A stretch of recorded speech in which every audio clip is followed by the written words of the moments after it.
Hello guys, I'm in Stanford today and this video is about getting into Stanford. Now Stanford is one of the most competitive universities to get into, but also I think a lot of people underestimate themselves and think, well, only super talented, super extraordinary students would get into Stanford, but really all that you need is a lot of preparation and maybe a little bit of luck. So there are several programs in Stanford. You can do bachelor's, you can do master's, you can do PhD. For every program you need to pass a particular exam. So if you're getting into bachelor's programs, you would need to pass SAT. If you're getting into master's programs and PhD programs, you would need to pass either GMAT or GRE. GMAT is for subjects that are related to economics, GRE is for everything else. And if you're an international student, you would also need to pass TOEFL or IELTS to prove that your language skills are good enough. But exams are only a tiny part of your application, because you would also need to submit motivation letters, which play, I would say motivation letters are 30% of your whole application, because this is the only way for the admissions committee to see you as a person.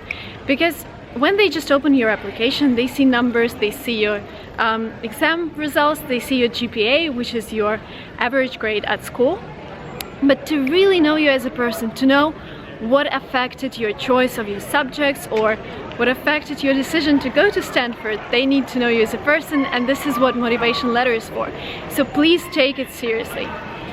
Also, another thing you should remember, that your GPA should be relatively high to apply to Stanford, and well, your exams should be really good. If your GPA is low and you think you're not competitive enough, if your exam score is good, then you have an advantage here, so you can explain why your GPA is low. Because it happens to many of us when we start studying somewhere and we realize that, well, the subjects that we've chosen are not really for us, and that's okay, just explain that in your application. If we move on, there is also a recommendation letter part, and I would say recommendation letters play around 10% role in your application, and this means you should spend 10% of your preparation time on recommendation letters. And this means you should really talk to your recommenders and tell them the questions that the universities are going to ask them, and really think of the stories that recommenders can tell about you. So, for example, if the question is discuss how candidate compares to others in the same area, then this should be really an example from your work life or from your student life. It's not like the recommendation letter shouldn't be like, oh, this student is amazing, he's great for your program, I really recommend him. This doesn't make sense, because Stanford receives hundreds of those recommendation letters.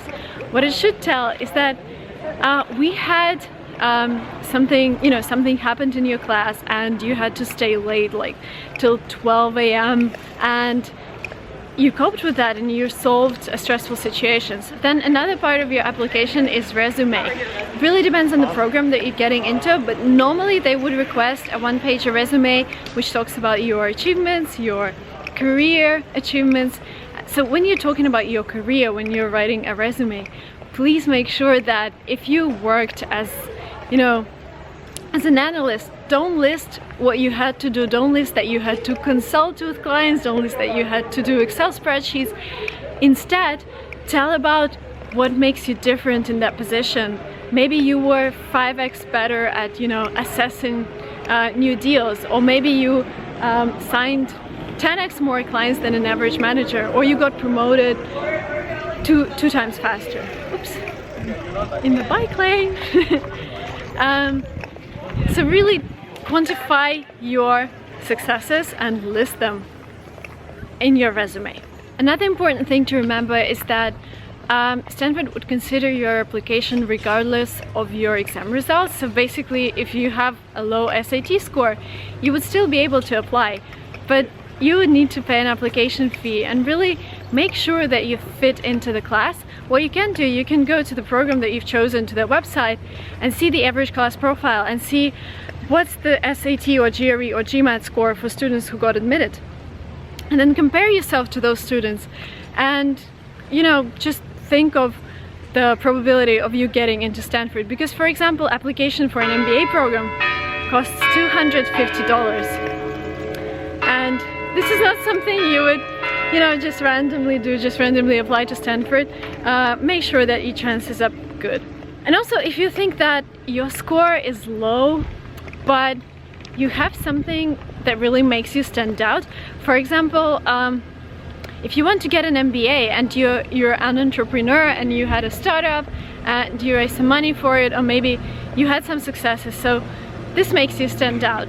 So again, I'm gonna finish with what I've started. So please believe in yourself. I've met dozens of students from Stanford, and they are, you know, normal people. I wouldn't say they're average. They're very interesting to communicate with, but it's not like they are, you know, aliens. It's not like they're from Mars. So basically they are the same people as us. They just worked a little harder, pushed a little harder when they were preparing for their exams, when they were studying at school. And I really hope that this video would help you guys to believe in yourself and apply to Stanford and get into Stanford. So thank you so much for watching this, and I hope to see you soon on my channel. Please don't forget to subscribe, like and comment. Bye bye! Ну да, ну то есть там, когда не курсы закрываются.